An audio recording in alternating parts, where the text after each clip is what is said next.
You're listening to The Higher Ed Marketer, the podcast for marketing professionals in higher education.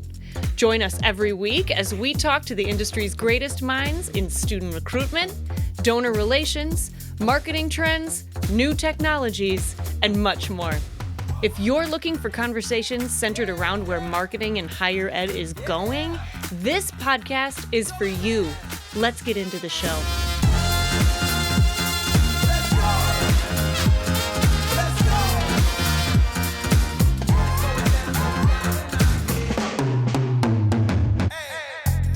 Welcome to another episode of the Higher Ed Marketer Podcast. My name is Troy Singer, and again, my co-pilot, as always, is Bart Caylor of Caylor Solutions. Today, our guest is Paul Garner, who is the Executive Director of Marketing and Communications at Western Carolina University. Paul brings a unique perspective to higher education marketing, having transitioned into the industry after leading brand, creative, and growth initiatives in both the corporate and nonprofit sectors. His background spans over a decade in brand strategy, experiential marketing, and storytelling, giving him an outside-in lens on how institutions can communicate more effectively. Yeah, Paul's a great guest today. Really enjoyed having him on the show. I was there at Western Carolina University a couple weeks ago and really got to see a lot of Paul's leadership in action. And we talk a lot about that today, especially the leadership that it took to do a major website redesign that hadn't been touched in over a decade, about 13 years. And so he really brings some practicality to the discussion, and it's very pragmatic. And I really love Paul and love what we've talked about today. I'll also say, listening to a lot of the conversation, you can tell that the two of you are familiar, and there's just a lot of tidbits that naturally come out between the interaction between Paul and Bart. So with that said, here's our conversation with Paul Garner. Paul, off air, you shared that you listen to the podcast often, and that was so grateful to hear. So this is not going to be a surprise to you as we ask this question. What is interesting or something surprising that you've learned recently that our audience might find meaningful or fun? Yeah, absolutely. I love hearing what your guests have to say here. So I've thought about this for a long time, and we'll get into this, right? But I came to higher ed from the tax software industry and learned very quickly, if you're familiar at all with that space, it's very acronym driven. And I learned very, very quickly in higher ed that you might have it beat with acronyms, right? I think in the tax industry, there's 300 to 500, and depending on who you ask and talk to, I think higher ed has over 1,000 acronyms on its own. And then when you go institution specific, I think it doubles. So the acronyms are what I have learned recently. Kind of on a lighter note, on a more serious note related to marketing work in higher ed and in general, one thing I've really been kind of tossing around in my head is that the old saying, content is king. I think there's still some value there, but I think attention is king in today's world. And everybody can create content. Not everybody can create captivating content that holds attention long enough to get a message across. So attention is king is something I'm really trying to learn right now. That's great. Very good. Perfect response and perfect segue. And although we're going to talk a lot about your experience and expertise in regard to website redesigns for a campus, you did you came into higher ed marketing from the outside, and would love to learn a little bit more about that and how that kind of guided you through this redesign. So can you take us back to your transition into higher ed and what surprised you most coming from the outside into this wonderful industry? Yeah, absolutely. My background, my degree's in music business, and so a lot of my experience is from the music industry in a variety of capacities, have a lot of nonprofit experience as well. But most of my time has been, again, in the tax software space. And so, the transition into higher ed was not something I'd ever really even considered. I was at a point in my career where, some changes with the company I was with, kind of not pushed me out, but kind of made me rethink what I was spending my time doing. And this opportunity came up and jumped all over it. So there was a big learning curve. The tax space is obviously very time-based, calendar-based, just like higher ed. So a lot of admission cycles compared to tax season cycles. A lot of that felt very normal. They're different, but used to working in that kind of calendar-based system. For me, the tax software space, I'm very used to clear audiences, tight feedback loops, decisions driven by outcomes and timelines. And I think a lot of that can be true in higher ed. But what surprised me really was how deeply people care about the personal institution and how that drives change. And how decision making is often based on history and governance, shared ownership, those types of things. I think to kind of boil it down, higher ed, it's not where people work, it's who they are. And that drives a lot of what we do.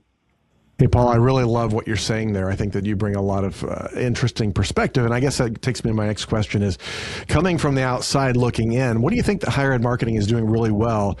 And from your outside perspective, what's really adding the most value in that?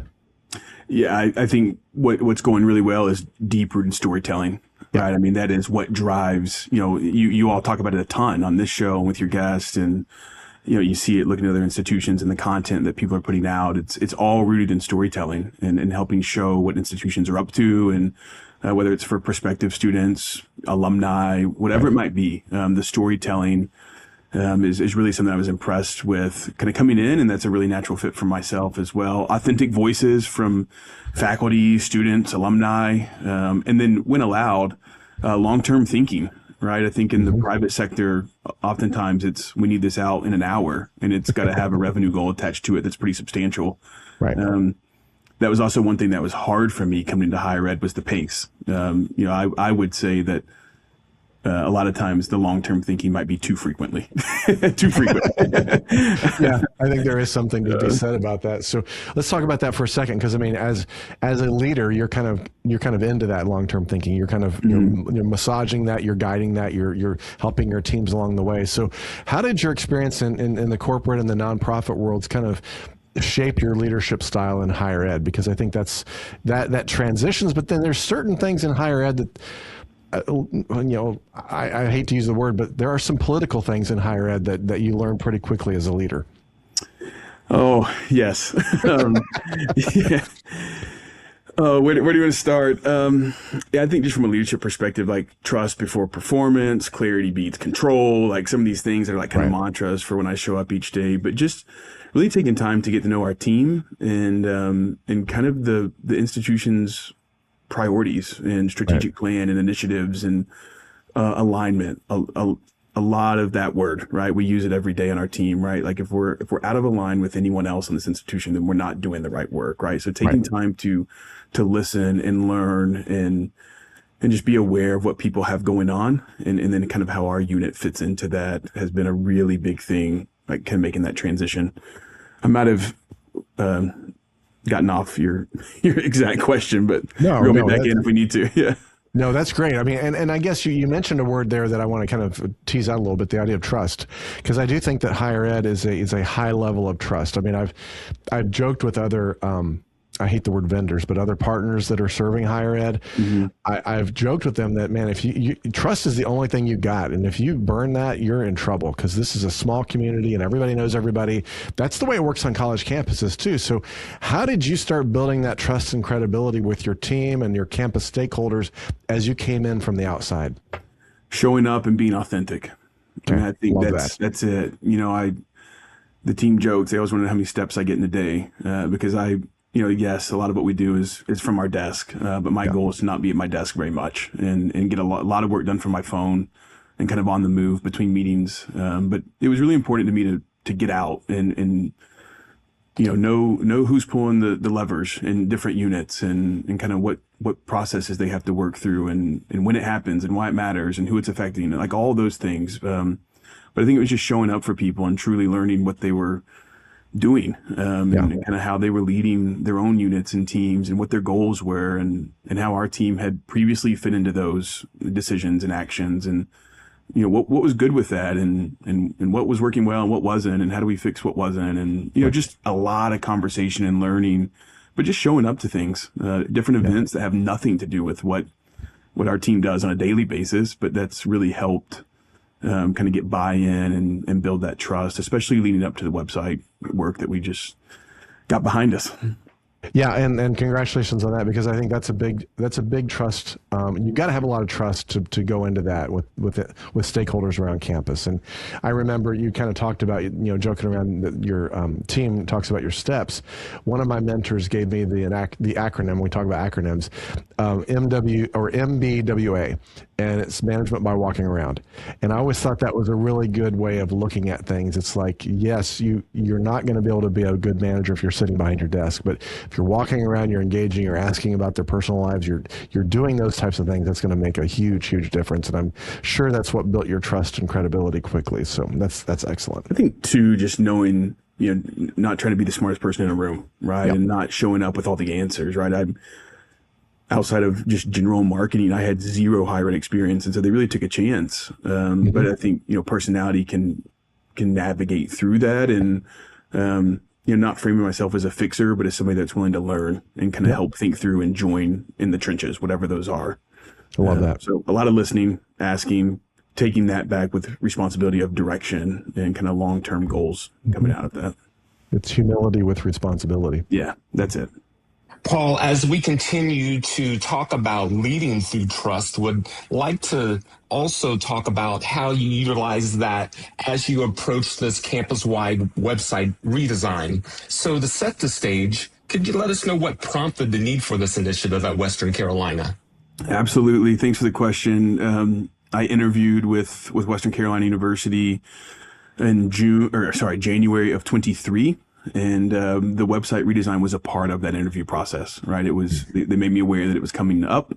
I had just gotten done with 2 redesigns at my previous role in the tax software space. And so it's been quite a journey of web for me. I'm not a web developer by trade at all, but love that process. For us at Western, the site hadn't been touched in a major way in over a decade, probably 13, 14 years. That redesign, overall was good. There were some big pain points through that, and I was made aware of those and worked to kind of understand maybe the PTSD that people were going to be holding on to going into the new one. But that was the big drive. The site was no longer telling the story or the experience that you would have in person on campus, right? So our digital front door mat, just didn't align with who we actually are as an institution. And so the institution had evolved, but the digital footprint had not. Right. And you think about students and families and even alumni and our current faculty and staff, right? I mean, that kind of unalignment was being more and more noticed and felt. So tell me a little bit about that. Let's dive in a little bit deeper, because I'm sure a lot of people are listening and they're like, oh, wow, 10 years and you haven't touched it. 13 years you haven't touched it. Outside of the obvious, what made it complex? I know it was a very complex project, and it took a lot of time, and I think that's part of the management. We'll talk about the management here in a second, but talk about the challenges that you guys had to face with something that was over a decade old. Yeah, I've kind of boiled it down to the complexity wasn't technical, it was human. And, every page belongs to somebody. Every edit, feels personal at that point. And there wasn't a lot of governance around how, some of the pages were being utilized. And so, the analogy we were using, kind of kicking the project off, was the site had in a lot of ways become, whatever junk drawer you have. Like the one in my house is in my kitchen, right? And so whatever drawer that is for you, that's kind of what our site had evolved into. And it just became really hard to navigate. So it wasn't really a design challenge. It was more like change management. Got it. And kind of awareness for a new direction. Yeah. And I know earlier we talked a little bit about that trust first leadership. How did that show up in a project with so many stakeholders and options? Obviously, like you said, it was a change management issue. So you coming in with that trust first leadership, talk about how that impacted everything, and not only on your team, but also a new team, but also through, the campus. Sure. We worked with a really incredible partner, iFactory, and we vetted some other just great web companies that work in higher ed. But we just felt really strongly about the way iFactory approached projects. A lot of it was based on this initial kickoff to gain the trust. And so they led us through a really extensive exercise to get the buy-in and get stakeholders and hold interviews. And so again, it went back to showing up and inviting people to be a part of the project, and being really honest about what our constraints were going to be, and naming tension points ahead of time, right? And kind of saying, hey, this might feel challenging when we get there. Here's our plan. We're going to get through it together. And we just kept saying those same things over and over and over, but then acted on them as well. So making decisions with the folks involved and not just kind of at them as best we could. Obviously, there's moments where somebody's going to make a decision and move forward. And we had to do that some, but overall, it was a very collaborative effort. And to be quite frank with you, our leadership here was just fantastic and trusted the team. Bart, I shared this with you a few weeks back, right? I mean, it was just, I've never seen anything like it. And I'm very grateful to that team and the trust that they, gave our web team and design team, and the work we were doing with iFactory made all the difference in the world. Yeah.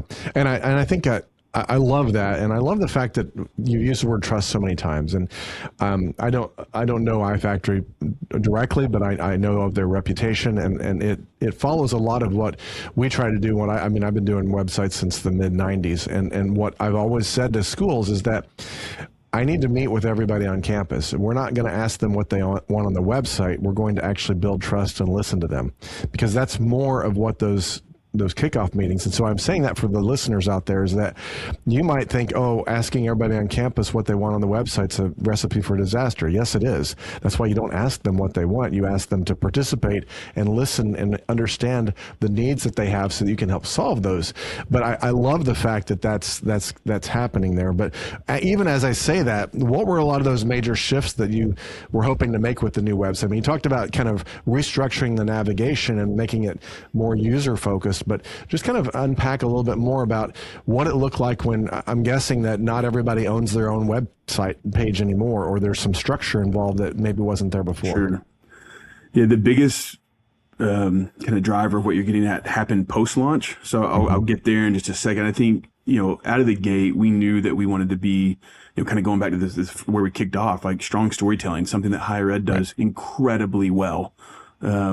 And we knew that we needed to lead with that. We kind of had one kind of hero image on our previous site that was used for a myriad of purposes. It wasn't always, perspective focused. And so when you go to the site now, you see it right out of the gate. There's this huge full screen video kind of looping, showing student life and kind of what's happening on campus. And you scroll right into 3 very large kind of full media feature stories that are all student based, and then gets right into, what can you study and where do you live? And, just kind of walking through those natural steps of how people actually think through this journey, right? We just weren't doing that. We had so much, over 100 clickable links on the homepage of our previous site.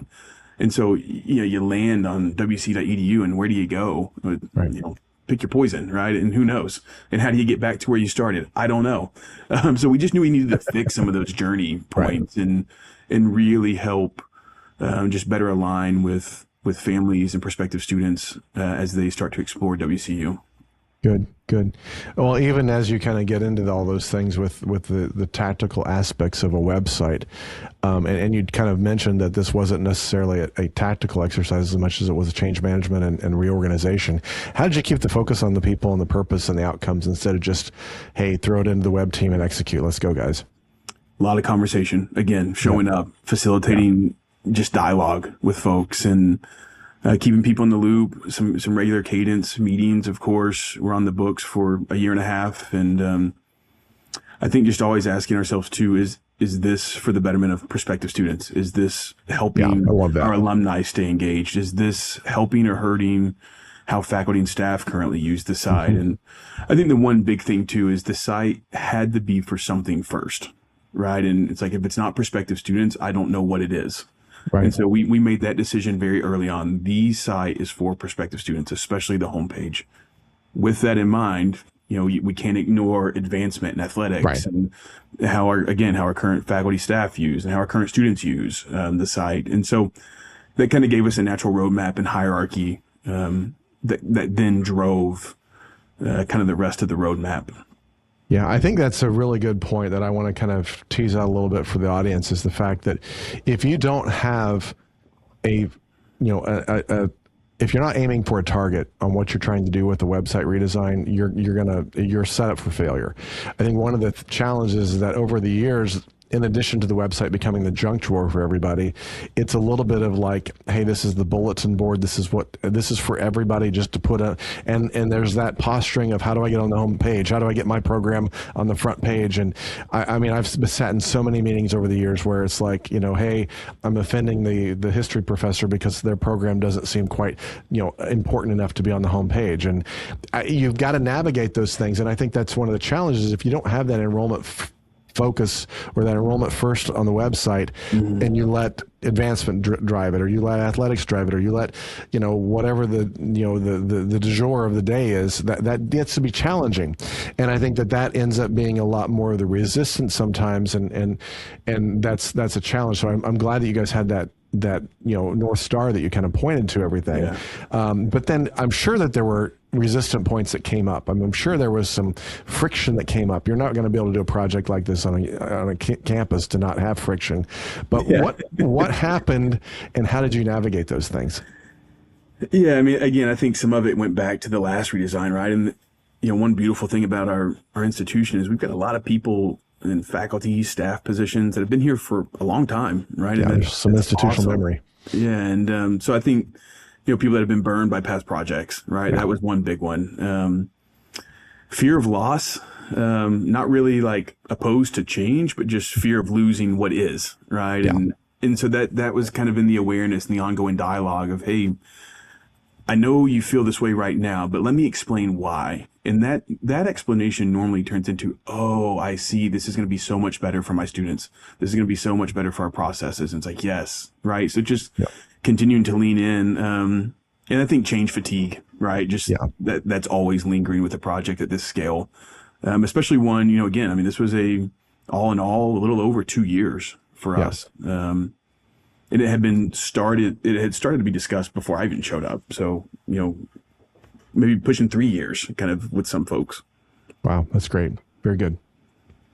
Paul, I don't want to seem like I'm asking the same question in different ways, but we really want to be intentional with this episode and with this conversation with you because website designs are something that many of our listeners are going to be approaching in their future. And plus, we also want to pull out those lessons in leadership from you. So if you can take us to, you freshly stepped into a new role in the midst of this website build. What are some of the initial learnings in the first few weeks that you remember that you can share with our listeners? Yeah, when we kicked off the project, the oversight of my role was with our marketing, social media, and web team, and comms as well. And then, right after we launched the site,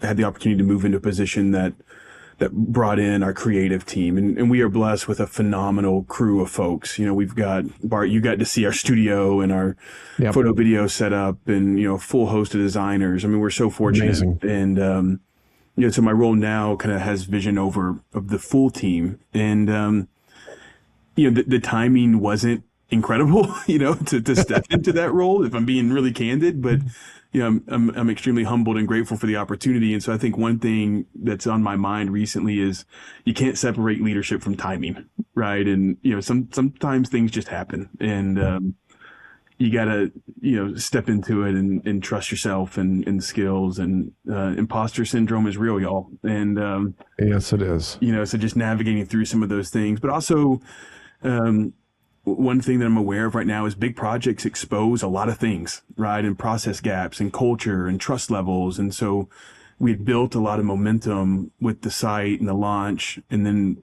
we've hit some roadblocks on the backside of the launch, especially with how we're displaying, some of our program content. We've had to restructure folders, and that's been a really big lift, and a lot of complaints, right. And rightfully so, right? And we're trying to meet those people where they're at. And so, I think for me, it's continuing to stay true to what I've learned over the years and kind of bring that into these moments and just trust myself, trust our team, and give everybody the space and autonomy that they need to do their job really well.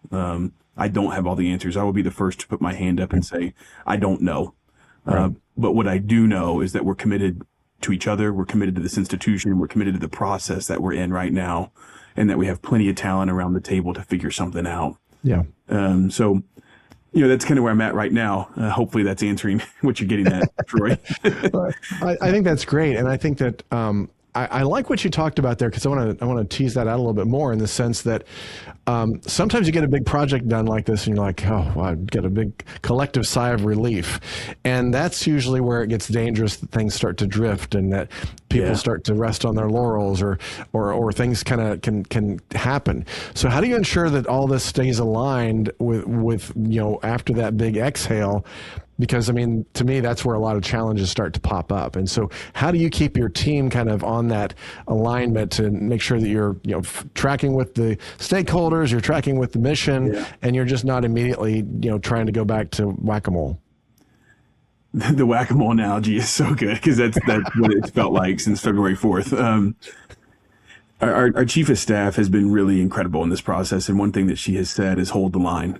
And they have said from the executive council level, like, we will help you hold the line. And, but I want to do that with a lot of grace and with a lot of, kind of empathy toward what folks are kind of challenging us on. And, one thing that I really try to focus on, especially, on a campus where it feels more like a town, and how institutions operate, is one team, right? We're all here for the same win. And sometimes it's easy to forget that, and it feels combative sometimes. And so I remind our crew all the time, like, our web team right now is in our health college, working with our nursing programs in real time. They're face to face, working through some big challenges that they've had with how their content's being displayed, pages that weren't migrated over. And it's been tough. Nobody would say it hasn't been, but the one thing we know is that we've got to show up in person and help. And that goes back to kind of the awareness. It's once we can get face to face and explain why things are a different way now, there's this like kind of light bulb that goes off and you start to feel the conversation shift. But holding that line, and helping people understand why and why it's important, how it helps everyone. And if we can get user journey right, suddenly people aren't worried about feeling left out because their info is not on the homepage. It's like, well, your info is not best suited for the homepage of this site, because that's not what the user is wanting when they load there. Right. Let's help them get to your space at their speed, right? And learn what they're looking for in the right time. No, that's good stuff. And I think that I appreciate you being, honest and talking about some of the challenges. One of the other things I really liked what you said was that the fact that we have to show up in person. We have to do that face to face. And I think that's something that even since the pandemic, we've all gotten used to, hey, hiding behind our Zoom meetings, hiding behind, well, not hiding, but we're used to just, that's the way we work. And hybrid has been a big thing. And I'm not against those things. I mean, I have practiced that across the way, but I'm realizing that more and more in this world of we're not sure what's real, the artificial intelligence and deep fakes, and there's something to be said about trust that gets built when you're in the same room and you're breathing the same air with somebody else. Maybe you can talk a little bit about that, because I think that's a unique thing that you've brought up that I don't want people to miss, that there's something to be said about the analog nature of just being in the same room together. I couldn't agree more. I mean, I've had roles, in previous jobs where I was 100% remote. I was hybrid. I traveled a ton, right? And all the things, but I just can't help but think we're better when we're together. And I know there's a time and a place, and there's efficiencies that certain organizations can take advantage of. But for our team and our purpose and the work that we do, I just think we're better in person. And we just went through this over the summer. We rolled out we kind of tightened up our remote work kind of policy or guide for our team. And again, that wasn't something that anyone in our leadership team was excited to do. It was a long process. And, but at the end of the day, we feel like we have to align and help encourage the team to understand, what they feel, and then kind of accept that. Right. And it's like, yes, our best work does happen when we're all around a table kicking out some trash ideas. And then that like gold nugget comes through, and it's like, oh wait, exactly I don't know that we would have gotten that, scattered and not being a cohesive unit. Same with the web work or any other thing that that our team touches on campus. It's people are busy, and we're a pretty close campus. It's not a sprawling, Right. where it's not efficient to meet in person. But I encourage our folks all the time, like get in front of people, get out of your offices more, especially our comms team. They're great at flipping over rocks and finding stories. Yeah. But anytime they leave their office, they come back with something even better. Our photo video team's the same way. They are all incredible at finding stories, and but it happens outside of our building more times than not. Some intentionality with that needs to Yes. happen. So, hey, before we kick it back over to Troy on some closing questions, I've just got a question about a lot of people might be listening and they're kind of feeling stuck in the fact that, hey, man, it sounds awesome. Paul's got this great thing going on. They maybe feel like they're stuck in reactive or just tactical work all the time. What would you tell them to start, shifting toward more vision-driven approach, something that may be a little bit more life-giving for them that actually could probably impact the school more? Oh, that's such a great thought. We all have tactical work that we have to do every single day. Sure. I try to minimize mine as much as possible, to be frank with you, right? It's has to get done, right? Yeah. I forget the book, but it's it talks about like drudgery zones and time blocking, and so I'm very aware what my drudgery zones are, and I try to find people that love doing that work and kind of spread that out. That's something for me personally, but I think remembering our why, I try to remind myself walking into work every day, like, why do I show up here? And it's for students, right? Somebody asked me this last week, and I said, have you ever met a first gen student? Have you ever seen the hope and joy that a first gen, or that maybe a junior in engineering, and they're onto this idea that very well could change thousands of people's lives, or how they do something, right? Because of what they're learning right now. And I think when we can keep those things that we're so blessed to be a part of working in higher ed at the forefront of what we do, it makes some of that tactical work more mission driven, and a lot easier to kind of get through day in, day out. But for me, it's all about remembering why and cheering this team on, quite honestly. Yeah, love that. That's great. Paul, if you could close our conversation by sharing one final tip or a piece of advice that will help our listeners take action now, and it can be about the topic we've talked about, or maybe something that's just meaningful that you feel would be helpful to share. Yeah, I mean, I would segue right off what we were just talking about, and it's kind of put yourself out there and lead well, love well, listen well, right? All the L's, right? Yep. And I think if we can all kind of put our arms around each other and do those things together, we really can change the lives of these students that we get to work with, and kind of the future that they go on to have for themselves. And I'm a very in or out type of person, right? I'm either all in or I'm all out, and I am all in on higher ed, and I believe the world will tell us different, right now. And, there's a lot of opinions around higher ed and the enrollment cliff and all the stressors. Like, I get it. Like, I'm a very optimistic person, but I also read the negative and stay aware of those things. But I always believe there are students looking to attend an institution somewhere that want to better themselves and grow themselves, and that, it's our job to go back to the things that we know we do really well, tell the stories, help connect, bridge the gaps. I just told one of our videographers today, they were on a trip in Morocco, and they had two of the students that joined them come in this morning. We just started flipping through the photos, and they were sharing their stories. And when everybody kind of cleared the room, I was doing a one-on-one with this lady, and I said, hey, what just happened, right? You did this trip. The students come in and they talk, and then our team's talking about how we use that work and how we use those experiences to better others. And it was just a really beautiful example of why we're here and what we do, and why it's so important. That's great. Wonderful. Excellent landing. We've been talking to Paul Gardner. He's the Executive Director of Marketing and Communications at Western Carolina University. Paul, for anyone that would like to connect with you after hearing this conversation, or maybe they would just like to follow your work, what would be the best way for them to contact you or to follow you?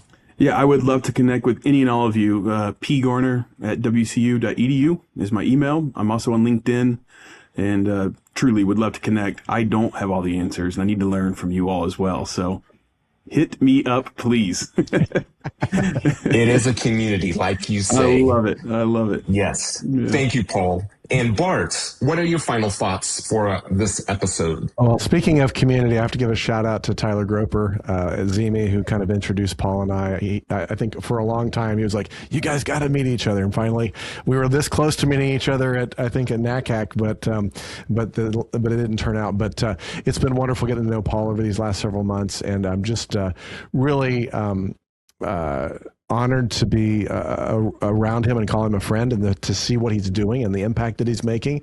I was had the privilege of being on campus with him a couple weeks ago, with an AI masterclass, and just to kind of see and engage with him and his team was a wonderful experience. And I think what he talked about today about, showing up and being authentic and being real and asking good questions and not having to have all the answers. I saw that demonstrated in real time, and I think that is something that we all can learn from. I mean, I know Paul will be the first one to say that's what we're called to do. That's what we're supposed to do. And sometimes I think we get ahead of ourselves. And I just like Paul's reminder today of just really, being, have humility with responsibility, being able to show up, being able to be authentic, being able to walk around and truly ask people, how are you doing? And pointing out those opportunities. And so there doesn't have to be a big website redesign. You can do that every day. You are a leader in some way. Even if you're like, hey, I'm not the executive director, I'm not the CMO, you are leading something in somewhere. And so step into that. And that's more of the challenge I'm taking away from today is how can I be my best self for others? And so, Paul, it's been such a wonderful time to have you on the podcast. Thanks for coming.